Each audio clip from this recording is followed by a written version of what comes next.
Hello, everyone, and welcome to Conversations with Kate. I'm so glad that you're with me tonight because we have a very special guest. This is a man that I admire so much. He's a leader here at St. James, and I'd like to introduce you, if you do not know already, Arnold Blanchard. Welcome, Arnold. Thank you so very much, Mother Kate. How are you doing? I'm okay. How are you? I'm doing wonderful. I'm blessed to be here having a conversation with you. It's the best place I want to be tonight. So I feel the same way. Now, I should tell everybody that we're seeing your lovely home behind you, but usually on Zoom calls, you've got the Taj Mahal or Oxford University or something in the background. So we're getting the real you tonight. That is correct. Well, I'm so glad you're here. And I'm going to just jump right in. I was saying to Arnold before the stream started that I have so many questions that I don't know the answers to. So this is not a setup. This is me really wanting to know all kinds of things. So I know that you are originally from Sierra Leone, right? That is correct. And I'm wondering, did you grow up in the city? Did you grow up in the countryside? Okay. So I was born and raised in Freetown, Sierra Leone. Freetown is the capital city of Sierra Leone. So I'm a town boy, you'd call it, a city boy. I was raised in the city. Yeah, I wasn't from the provinces or the provincial area or even the villages or the mountain rural areas. I was raised in the city. I grew up in the west side of the city at a street called Savage Street in Brookfields. And so I went to a primary school, which is grade 1 to grade 7, at St. John Primary School. After that, I went to my secondary, which you would call a middle school and high school, the Prince of Wales School in Kingdom. Are you familiar with the Prince of Wales? Yes, I know. We know at St. James in the city, we know about the Prince of Wales School because there are quite a few alum in the area, and you have an annual celebration, right? Yes, at St. James. I'm celebrating our Founders Day, which is April 6th every year. Then after growing up in Freetown, my mom and dad were very strongly Christian-oriented people, and so we were raised in the church. I was raised a Methodist, by the way. It's interesting now that I'm in an Episcopal church, which is an Anglican church to us. But I was raised as a Methodist, Buxton Memorial Methodist Church, and also in Brookfields, together at Charles Street, and that's where. That's the church in which you grew up. But there's a famous Anglican church in Freetown as well, isn't there? Yes, the St. George's Cathedral, which is the cathedral, and we sometimes visit those churches. I was a chorister from the age of 7, all till I left Freetown, Sierra Leone, to further my studies in the United States. So now I didn't know that. I did not know that, but I'm not surprised because I heard you sing. As a matter of fact, I was one of the leading soprano in my teenage. And we sang a lot of oratorios, they call them, like Handel's Messiah, Elijah, Saul, Solomon, a host of them. And up to now, I still remember the date. At the last Sunday in November is our choir festival, in which we will do a rendition of an oratorio. So at that time, when I was in my teen, I loved that because I could sing. And after the choir festival, I got money from the older members of the church. So that was like a very beautiful. So it was a double win, right? You love to sing, and you also. Did you have to? I know that sometimes choristers have to wear elaborate outfits. Yeah, we do dress up like the Western Wall. We wear cassock and surplice for us, the young boys, we wear collarettes over our neck, and then we wear. My church was affiliated to the Royal School of Music, King's College Royal School of Music. So we have a medal that we wear, and those of us who are leading have a much more bigger medal that we wear on that special occasion. So it was a wonderful thing to grow up in that environment of really having the classical music embedded in me and being one of the top singers in the country at that time. So. That is amazing. I didn't know that sort of precisely about you, but like I said, I'm not surprised. And it must have been quite an upbringing. I'm guessing if Freetown is anything like places in Africa where I've lived, there's so much Christianity all around, lots of different kinds of Christianity, and a really vibrant kind of atmosphere of faith. Is that the way it was for you growing up? That's the way it was. I mean, I tell people that when I was in my younger age as teenagers, I spend most of my time in church. If I'm not at school, then I'm in church. I go to choir practice on Tuesday, Wednesdays, and Fridays. And then I go to youth fellowship on Mondays. And then we have our spiritual fellowship group that meets on Thursdays. And this is a routine thing every week, every day, every time. So, I mean, the church was a place that really secure us from anything that would lend us to something that is not really ideal for young boys. So that's keep me grounded. I'll put it that way. Yes, kept you grounded. That's beautiful. Excuse me for the dog sounds. Oh, that's right. Yeah, that's amazing. You know, I think there are actually young people, I mean, no, people maybe your age here at St. James who also grew up that way in the United States, in some communities where Christianity was still like an everyday part of life.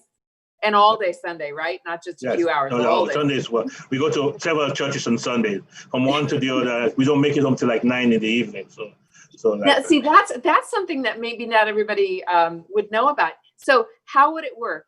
You had the Methodist church. That was your family church. Yeah. And what other churches would you visit? And how did you know where to go? Well, they have. So what happens, like every Sunday, there is a youth group or a choir having some type of function. So we'll go to our own regular service. After a service, then we'll visit those churches that are having those special occasion. And then in the evening, it's the evening service that we'll go to, and then also. So it's just Sunday is just taken. It's all about church and church. Yeah. Yes, absolutely. And I think it's still that way. I bet it's still that way. Well, yeah, it is. Yes, it is. Because I go back pretty often. Yes, it is that way. And as a matter of fact, now the evangelical have become a real stronghold. When I was growing up back home, the evangelical were there, but they were not a stronghold. Now they're really the stronghold of Christianity in Freetown. Yeah, that's interesting. So, so you came to the U.S. for university, right? Yes, that is correct. Yeah, and what did you study? So I left Freetown in 1991, and I came to the United States, and then I went to El Camino College, in the college that I'm currently also a lecturer. I went there for 2 years. I went there for 2 years, get an AA degree. Then I transferred to Cal State Domingo Sales in Carson and get my bachelor's. After my bachelor's, I went and took the CPA exam, and I passed it. I became a certified public accountant. And that was not enough for me. I said I need some more education, so I went back and did my master's. And at one time, I was also thinking about getting a doctorate, but I think I decided not to. You still got time. It sounds like I think I maxed out my education level already. Yeah. I think I'm okay right now. I think it sounds like you had plenty. So you got your CPA before you got your master's degree. That is correct. Yes. So what was the master's degree then? In business administration, an MBA in business, with a focus on accounting, really. Yeah. Mm-hmm. And so what is your role at El Camino? Okay, so I'm a man of many hats when it comes to work. My wife always tells me I'm a workaholic. I never want to stay idle. I want to get myself engaged doing things. So I have a full-time job that I work for the Los Angeles Community College District as a director of internal audit. So I've been there for over 14 years now doing that job as the director of the internal audit. So that's what I do. That's my main job that I have. That's what pays the bill, really. That keeps the family going. And then on the sidebar, also in the evening or 1 or 2 days, I go and lecture at El Camino, teaching all of the accounting classes. So I've taught from the basic accounting classes to the much senior accounting classes that you can think about. Wonderful. Also, I do teach income tax also. So that's what I do. And then also have my own practice, my own general accounting services that do help locals in their taxes and other accounting issues that they may have. So that's my service. And you're the president of the African Christian Fellowship at St. James. But let's not talk about that yet, because I want to first hear the story of how you ended up at St. James. So were you still a Methodist when you came to St. James, or had you already been? No, they're always Methodist, and I still strongly believe that I'm still a Methodist. So even though I'm at St. James, when I go back home, I go to my home church and they allow me to be part of the choir, part of the church. And so I'm still affiliated. I'm still a member of that church because that's where our family really is bedded and grounded. So I still go back to that church. But in the United States, yes, I'm an Episcopalian. And it all started in a very interesting way. From back home, when I came here, I was with a family that had already started attending St. James Church, the Johnsons. Yeah, so they were attending St. James. They're not in California anymore. They moved to Denver, Colorado. So, okay. So I haven't met them. No. That was the family who took me to St. James because they knew that I was back home. And they said to me, Arnold, there is a church that you really, really will like. They have this wonderful choir. And that was in 19.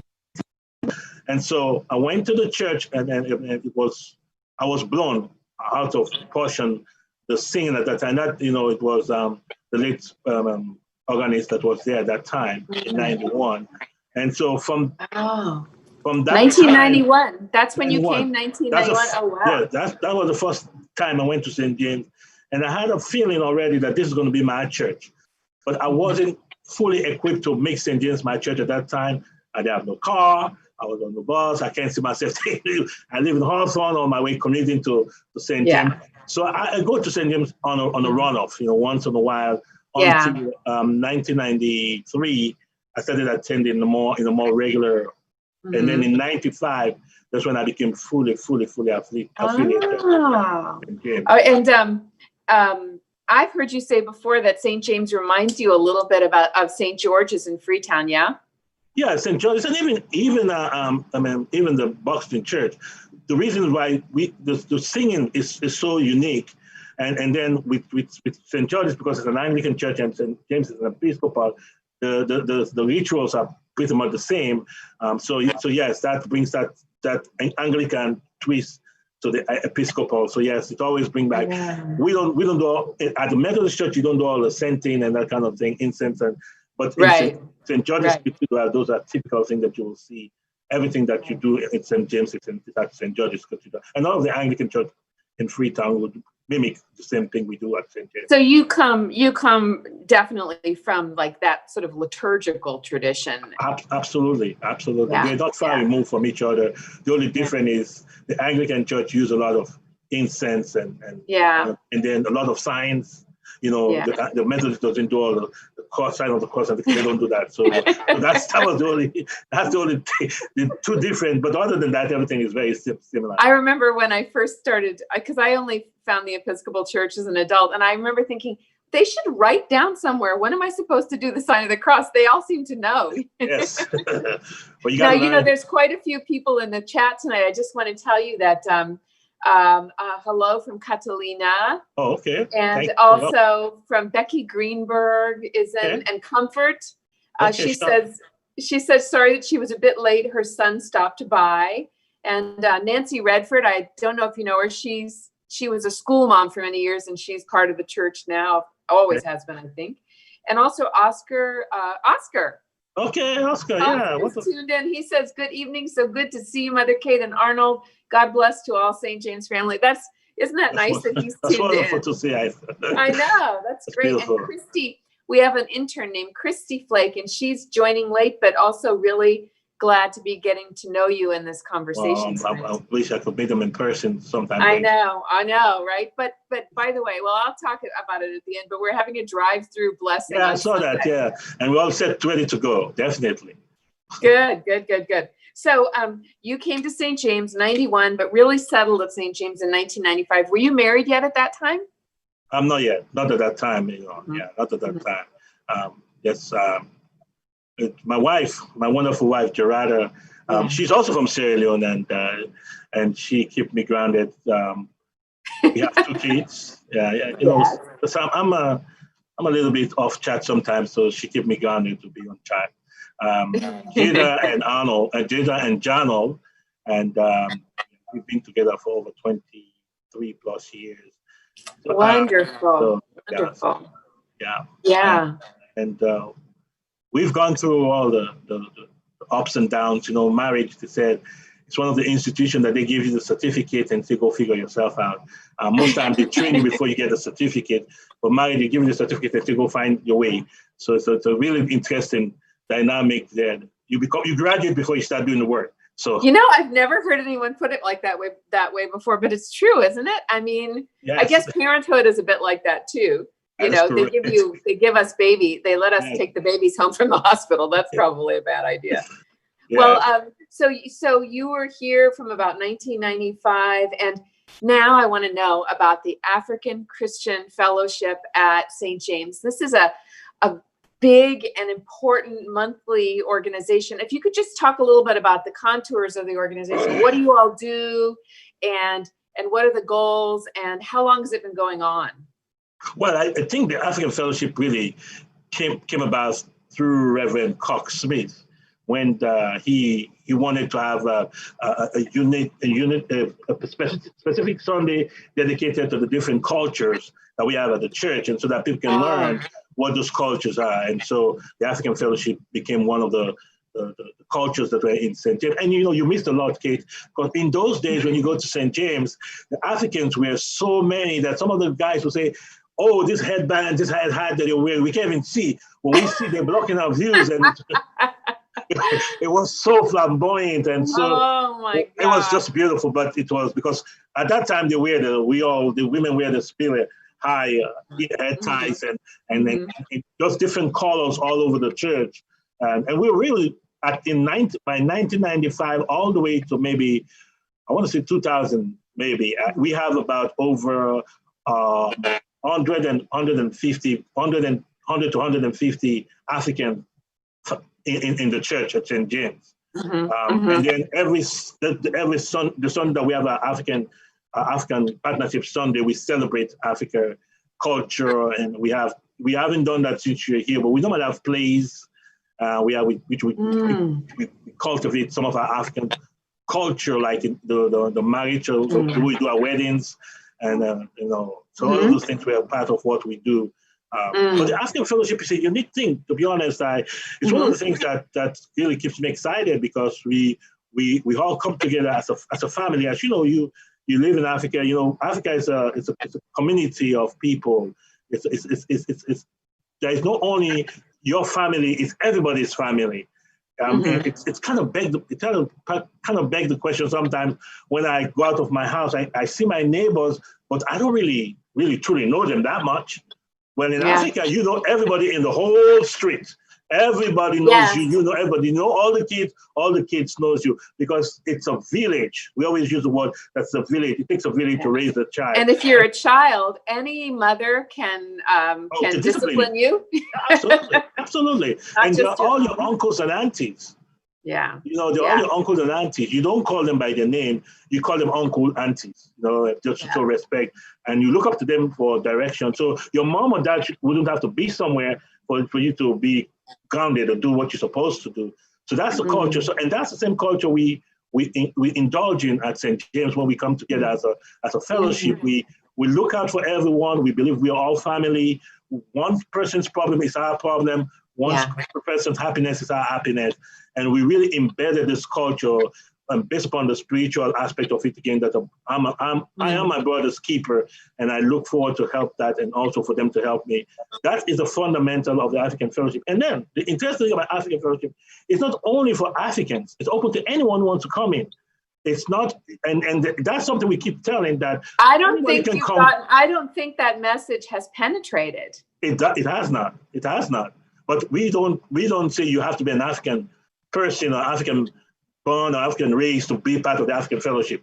You just have, if you want to be part of African culture, then come on in. The door is open, and fellowship with us. Let's have the blessings of God every first Sunday of the month. Yeah. And so the African Fellowship started somewhere in 1995, and we lost quite a bit of members because of the controversial issue. And then after that, we went in a very low key, and we started developing ourselves. And now we're doing pretty well. I think we've grown quite a bit right now, and we're doing wonderful. About 60 plus members strong. So. Oh yeah, that many! Wow. Yeah. And I love what I love when I go to the African Fellowship meetings is in one part of the room, the kids are having a great time doing their own thing. And I always am looking because lunch is getting set up and it always looks like it's going to be amazing. And it always is. And there's business, so much business, but also so much laughter and also heated debates. And I mean, it's just very exciting, you know? Right. It's a combination of everything. Well, we kind of like that. We try to teach ourselves the discipline of being in a professional environment and knowing what it means to have a meeting and to conduct a meeting and to do the business of the organization. In the same token, we realize that we're family. We might disagree, but that love will never be shattered. And then also we have to say, you know what, even though this is happening, but we're here for God's purpose. So let's make sure we do it for the betterment of God. You've been there where my wife is also trying to school me about something that he felt I didn't do what I'm supposed to do. And I, as the president, and I've always I haven't seen that. I've seen her. I might have seen her roll her eyes. I don't know. Oh no, she was there when she said, "Mr. President, I don't think that's the right way to approach this." Oh, okay, all right. Well, that's good. Right? That's good. And have we ever had a woman president of the African Christian Fellowship? Several, yeah. Comfort Obunameri was the first president of the first female president. As a matter of fact, I championed that. And then before I came back, Elizabeth Igwe was the president of and you want to hear the neat thing? Every officers of the fellowship were women. It was all women officers. My wife was the vice president at that time. And again, I championed that. I said, you know what, we got to break some of these barriers, this culture of the African men being the one in charge, and have the women taking controls and definitely leading us to do what we're supposed to. Well, I remember there was one dinner. I don't know if it was African Sunday or it was Christmas, or there was one year when all the men in the African Christian Fellowship served the meal and all the women just sat back and relaxed. And I thought, this is a very progressive organization. Well, Mother's Day, we do that for Mother's Day. We don't allow them to do anything. Oh, that's what it was. It was Mother's Day. Yeah, Mother's Day, they sit back and we do everything. We go, we dish the food, we put our hands in the, and you just sit back, relax, and just say, just enjoy your day. You've been too good to us, and this is nothing we can do for you. That's beautiful. That's so beautiful. And I know that the organization also has some charitable work that it does. Absolutely, yes. Definitely, we support the church 100%. As a matter of fact, now we have made ourselves a tithing organization of the church, which means that we tithe every year to give the church some money to help out. And then we do in terms of any of the earthquake or any issue with the country, we try to support that. And then even in Africa, we look out to see if we can help any organization that needs our help in supporting the welfare of the people back home. And even here, we support the soup kitchen and also we support the choir sometimes also. And the school also, we give money to the school. Lovely. And I think, doesn't your wife have some interesting charity work going on as well? I've been wanting to. Yes, my wife she's the founder of Passion for Children Foundation, a charity organization that help less fortunate kids back home in Sierra Leone and help them out. And even here in America, if the need comes to play, that foundation also help kids. That's wonderful. Yes. All right, I have two more questions that have to do with Sierra Leone, and one is, I notice in the African Christian Fellowship, there's many members from Nigeria and also members from Sierra Leone. So what's the relationship like between Nigerians and Sierra Leoneans at St. James, and also how do the two countries see each other? Well, I think to be practical, really, Nigeria is our bigger brother. Okay, we tend to lean to their culture. As a matter of fact, Sierra Leone, I always feel like we are losing our identity to the Nigerian culture. Sometimes we want to dress like them. You know, we have our own unique type of dressing. But going back home, I'm talking about presently now. It seems like we're kind of leaning more to Nigeria. The relationship is phenomenal. There is no sense of differences. We all see each other as Africans. There is no, oh, you from Sierra Leone, you have your, no, that kind of thing doesn't exist. I mean, even though they might speak a language that I do not understand, there is no, I haven't felt like I'm left out, or they don't feel like they're left out when they talk to us. But we all believe we're one big, like I said, we believe we're one big family, and we go to each other's house. We partake of their food, they partake of our food, and we try to understand each other's culture, just a little different, because in any country, the people that grow up in the city will be totally different from the people who grow up in the rural areas, the provinces. There's that cultural differences that you will see, but that's pretty much it. Other than that, there's nothing to frown your face about or feel different about. But it's interesting, though, isn't it, that even within the African Christian Fellowship, it's a kind of a cross-cultural exchange all the time. Absolutely. How some traditions from one country, I conducted a Sierra Leonean wedding last year at St. James, and I learned so many things about the courtship traditions and engagement traditions and all of that. It was thrilling, and I learned a lot from the young couple. I just have a few questions here. Aiden Coe is also in the chat. Oh, hi Aiden, how you doing? And he says, Arnold has had a huge role for the annual African Partnership Sunday for many years. And Betsy Anderson is also in the chat. Oh, hi, Betsy.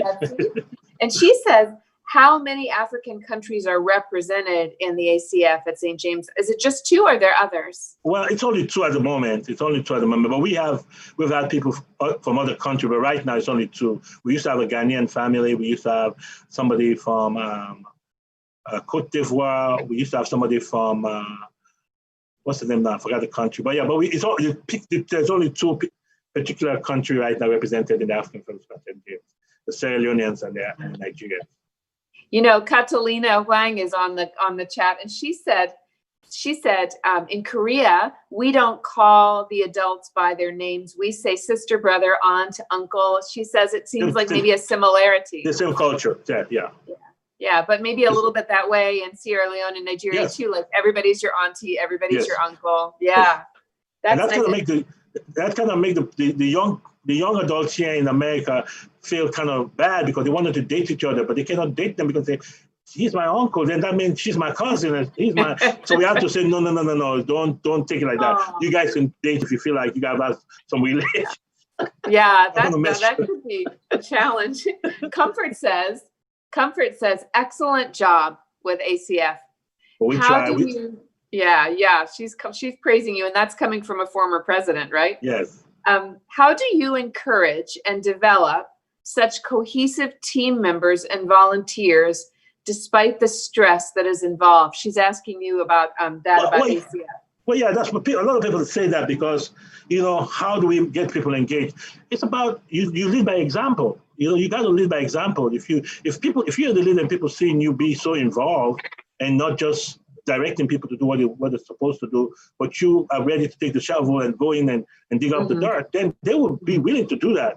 And then if they see that they're getting something out of it, and that every time they come to the fellowship, when they go home, they feel like they gain something for coming in, then that's all it takes. We meet at the executive level, we talk about what we're going to do, and then we plan for it. And then when we go out to the general meeting, we make sure we execute that and make everybody make it a pleasant time. It used to be before people come to the African Fellowship, and after they finish the fellowship, felt like I just came from a war, because there's that total battle going between themselves. But I said, no, we don't do that. We can disagree, but that key element of love has to be the basis. Not only our love, but the love of God has to be a fundamental that we lean on when we go into, because there's differences. People come with all type of issues, personal and family. You don't know what their day started like. So we have to encourage everybody that is coming to the fellowship to be somewhere that they can relax and enjoy themselves. That's what we do. Yeah. That's how I keep them together.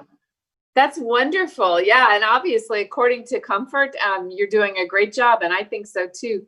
Now, let's double back to that thing you said before about how other people are welcome. People from other cultures are welcome, from other countries in Africa, and also people from the US and Korea.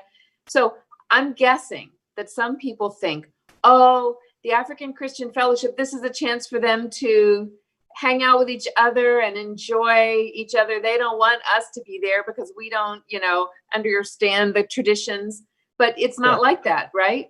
No, again, the way I see things is that St. James is made up of such a fabric that it's so rich, If we can put those fabric together, we'll come up with the best custom-made dress or shirt in the world, you know what I mean? And it's all about inclusivity. How do we make sure that everybody's included in what we do? Whether it be the Korean, whether it be the Africans, whether it be the Belizeans, or even the Europeans, it doesn't matter. We have to open the door for everybody to come in, and we have to engage each other to make sure we give equal opportunity to everyone that's at St. James. And that's what we do in African Fellowship. We want to make sure they understand us, because if you understand somebody, the perception that you owe, maybe you have a perception based upon not having the knowledge, but once you have the knowledge, your perception can change. You can start to appreciate that the difference is not a setback, but really it's an opportunity for growth. And I must say this, and this is one thing that I always say, for me, as a Christian, as also born and raised in Africa, I've always felt like there is a discord when you start labeling countries, first world, second world, third world. To me, there's no first world, there's no second world, there's no third world. Because that's everything that is in America is in Africa. So that we all are in the same world. God didn't make a first one and a second one and a third one. So when we start breaking those stereotypical settings that has been set not by us, by the culture, by the people that are ahead of us, then we can start seeing things in a total different way. We can start giving chance to everybody to grow, have an opportunity. African, that's one of our biggest problems, because of the fact that we've been labeled third world, we don't believe we can do things for ourselves. We have to come in and ask people to help us out. The dependency syndrome is what affecting Africa, and the dependency syndrome is what making the first world think we don't know what we're doing. If we break those barriers and say we are not dependent on anyone, we can do what we have to do and they can do what they have to do, it will be more of a team, and then we can understand each other better. Woo. All right. So when I want to take that whole philosophy that you just shared and apply it to life at St. James.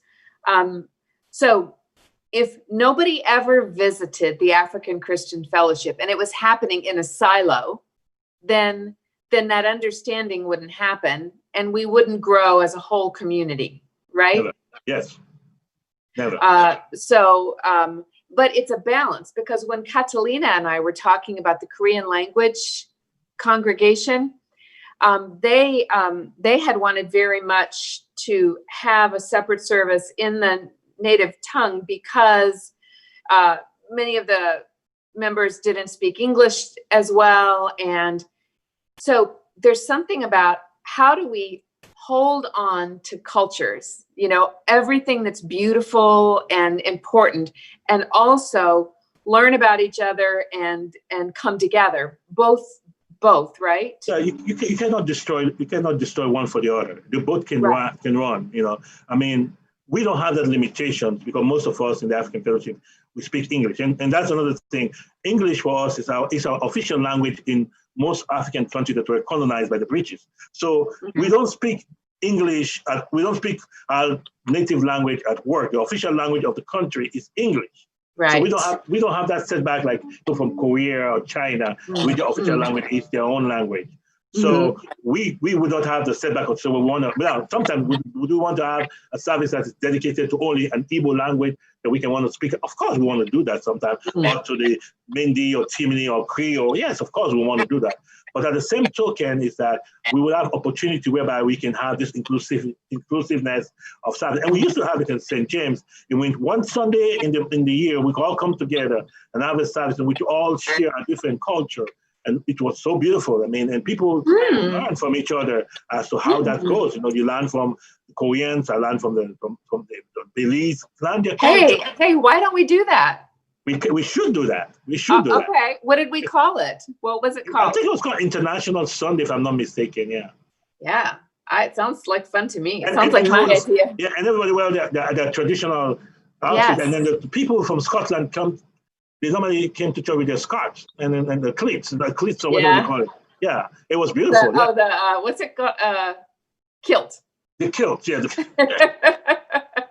Oh my gosh. Well, yeah. I think we should do that again. I mean, I think since I've been here, we've had various luncheons that were international luncheons, but it wasn't as much the sort of the whole service. Right. With elements of all the different cultures. Right. That sounds like a great idea. By the way, Catalina is talking about Comfort in the chat and how Comfort is the one who introduced her to the African Fellowship at St. James. And I think she's very grateful for that learning and that connection. You know, I've described Catalina as a bridge person. I think you are also a bridge person, being someone who's been in leadership for a long time at St. James, that you're connecting these different communities, which I think is so powerful. I wanted to ask one more question about back home, and this is a non sequitur from what we're talking about now, but just curious about your kids. They were born in the U.S., right? One was born in the U.S., one was born in Sierra Leone. Okay, so Jada is from Sierra Leone, yes, and Donald is 100% here from America. American guy, right? Yes. So, what is it like for them when you make the family trips back, like often at Christmas, right? Yes, well, John, I've only been there when he was about 2 years old. Oh, we were planning to go back.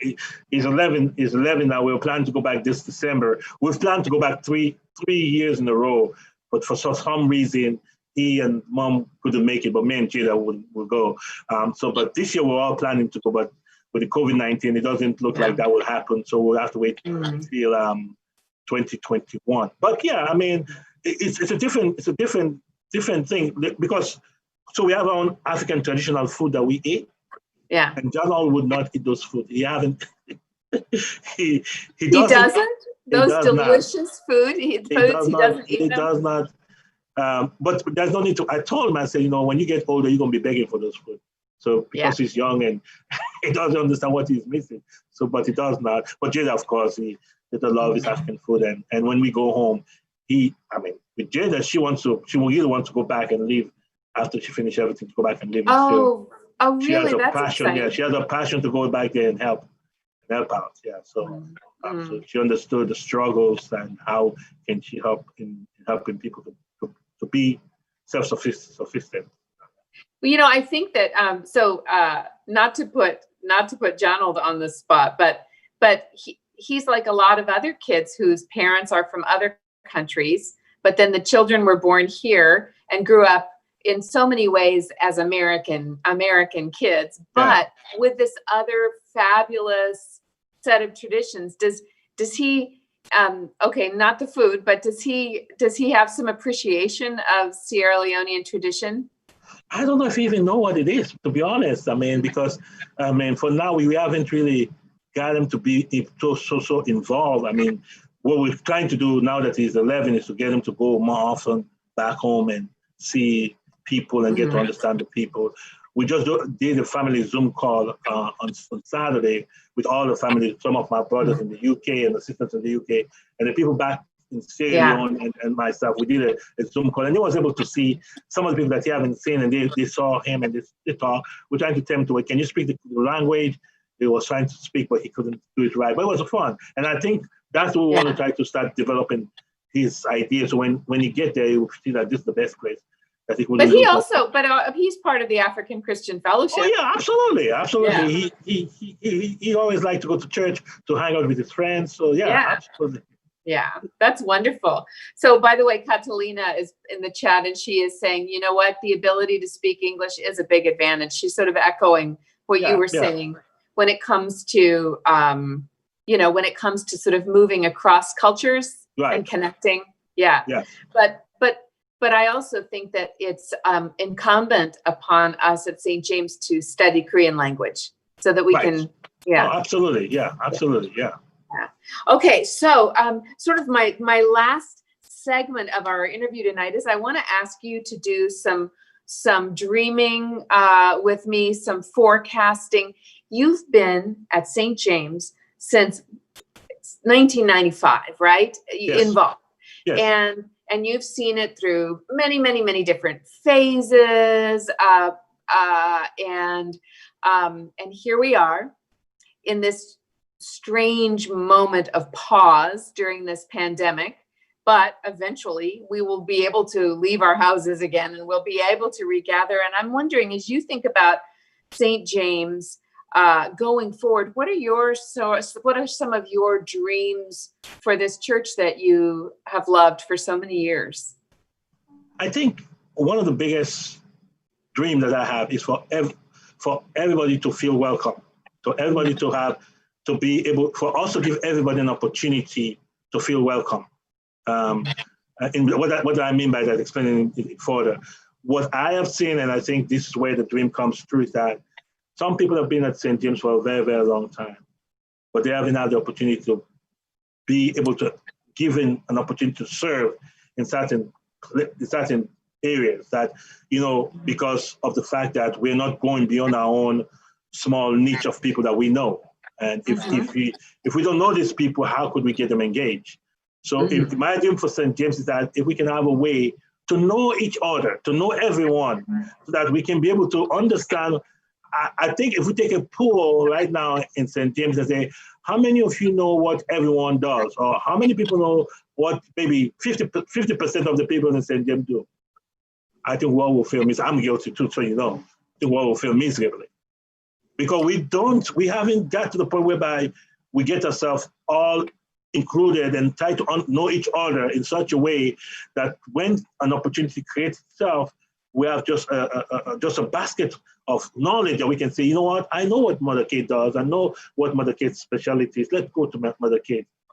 But that we haven't done that. And to me, that is my main dream for St. James. Because if we don't do that, then some people will always feel left out. They will come to church. They're in church, but they're not church because they're just there. After church, they go to the coffee hour and they just speak to the people that they know. We don't let people speak to somebody. Make it an opportunity for everybody to at least when you come to church, get to know somebody that you haven't met and try to know that person, talk to them, and have an understanding. Yeah. You know why? I think because it's easier to speak to people that we already know. So people fall into the little cliques. Yes. It's just, I think it's everybody just being lazy, right? Yes. But it's harmful. Right. I mean, that's my dream, because if we break those barriers, a lot of barriers in St. James that we have, but I'm so happy. I've said this to you offline and online, and I've said it loud and clear that after 100 years of St. James existed, we finally have a female rector. I mean, that's something we need to say, wow. We should have been having a female rector a long time ago. We should have been having a black rector a long time ago. But all of these things, when you start looking at this thing, and it's nothing intentional, by the way. It's never intentional.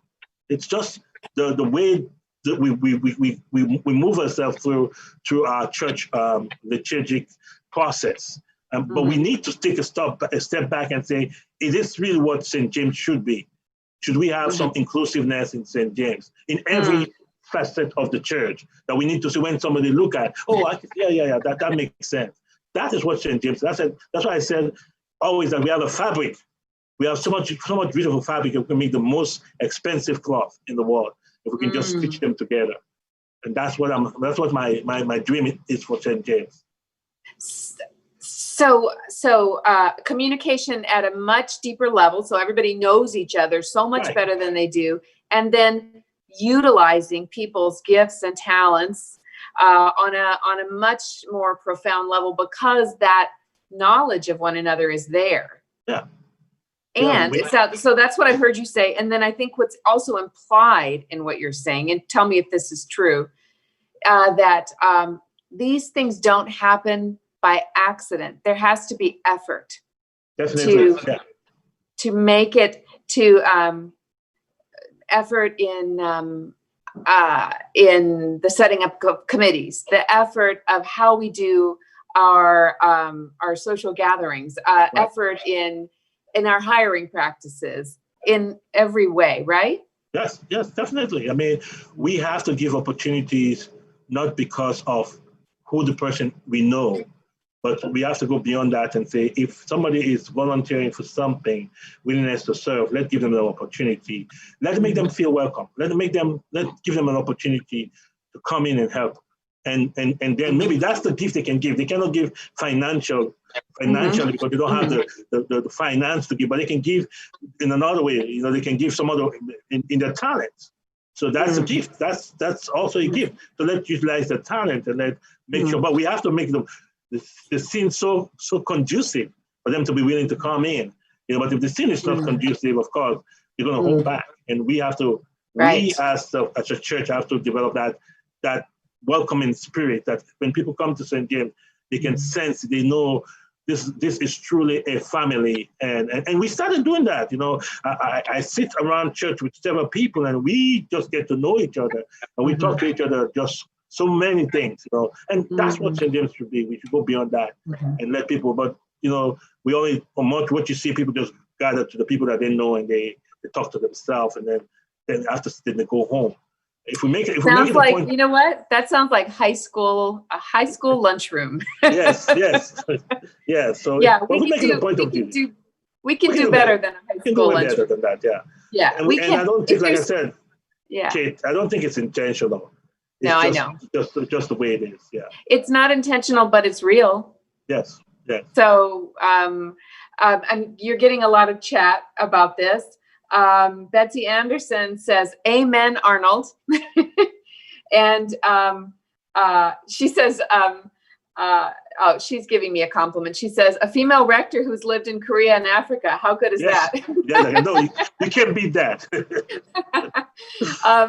And Nancy Redford says, "Love your dream, Arnold." So, thank you. Yeah, I want to just echo what you're saying, because I think all the components are here. We have everything we need to do this. Yes. We have the most rich and multicultural community, and and all we need to do is live into it. That's correct. Right? Yes. Yeah. Yes. So I think that what you and I and others need to do is to start making a blueprint for how to do that, as we move forward in what are the different areas where we need to lean into this. Because what it is I think it's really us laying claim to our potential. Right. Yeah. Okay. So this is good. Now I'm very excited about this plan. And I'm wondering, is there anything else that you would like to say as we wind up our conversation tonight? Any sort of message to St. James or message from the African Christian Fellowship or whatever you would like to add? Well, I think we've come a long way. I always tell people, you use the past. You don't live in the past. As an accountant, we have a saying to say something is sunk. And when they say something is sunk in the accounting world, what that means is that you've already spent the money and you can take it back. So don't sit there and start crying about it. But use it as a base to plan for the present and the future. So we don't live in the past, we live in the present and the future. And what we do with the past, we learn from the past to make the present and the future. So we've learned so many things in the past at St. James. What will be foolish for us if we don't use those paths to make our present and future better. That's what would be foolish. So I've always spoken my mind in things that I see is not right. Yeah. And because I think that's the way we can change to make things better. But St. James is good. We have a very wonderful rector now that we have, that there's just the sky's the limit if we can leverage on your passion to Mother Kate. I always tell people, when you have a rector that engage the African Fellowship, first rector ever that always come to our meeting, first rector ever that visited a meeting on the first time he or she's at St. James. There's so many firsts about you. That already told us as Africans that we have somebody that is willing to take us where we want to go in the future, the inclusiveness of the church. And so that's what we should be doing. That's what everybody should be doing. It's like reach across the aisle and talk to the person that you don't know.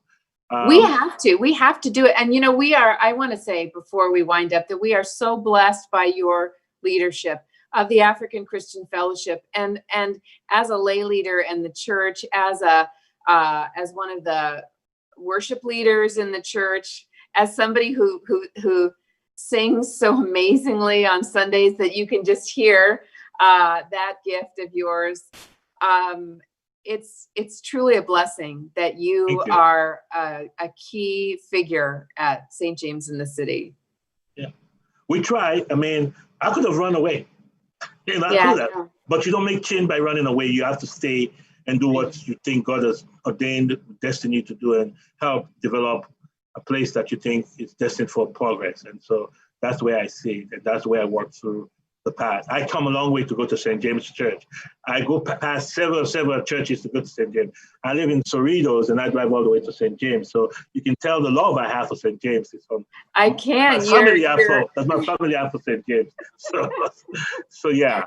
That's very amazing. And Catalina says is agreeing that we are blessed by your amazing leadership and all the miles you're putting on your car. That's nothing good. The joy and pleasure that I get from coming to St. James way more better than anything else you can talk about. So we do. We have an amazing church, and we can't be together in reality right now. And yet this Sunday, I just want to make a plug. This Sunday from 2:30 p.m. until 3:30 p.m. If you drive past St. James Church down St. Andrew's Place and just slow down in front of the parking lot entrance, there will be a bunch of us, Canon Co, Father Kim, Father John, myself, Reverend Betsy, and we're going to be blessing and sensing and sprinkling holy water on your cars and waving. And we're so excited to be able to see everyone, even from a safe distance. Yes, and I will be there. Our family will be there. At least we can. We're definitely going to support that call. I think it's a beautiful idea. And I look forward to be there to support. Well, and thank you for your ongoing commitment. Also, you're also on the Reopening Safely Task Force as we try to move toward reopening when it's safe. So we really appreciate your insights there as well. Thank you. Yeah, thank you. Thank you for everything, Arnold Blanchard. You are a gift, and I hope you have a wonderful weekend. Thank you for being my guest. Thank you for allowing me to be your guest. And this is wonderful. Thanks to everybody that is on the chat, that is watching. Yes. God bless you all, and we will definitely connect. They're all thanking you as well for being here. All right. Well, have a great weekend. Love to the family, and we'll see you on Sunday. Okay. Thank you, Mother. All right. Bye Good now. night, Arnold. Good night, everyone. Yeah.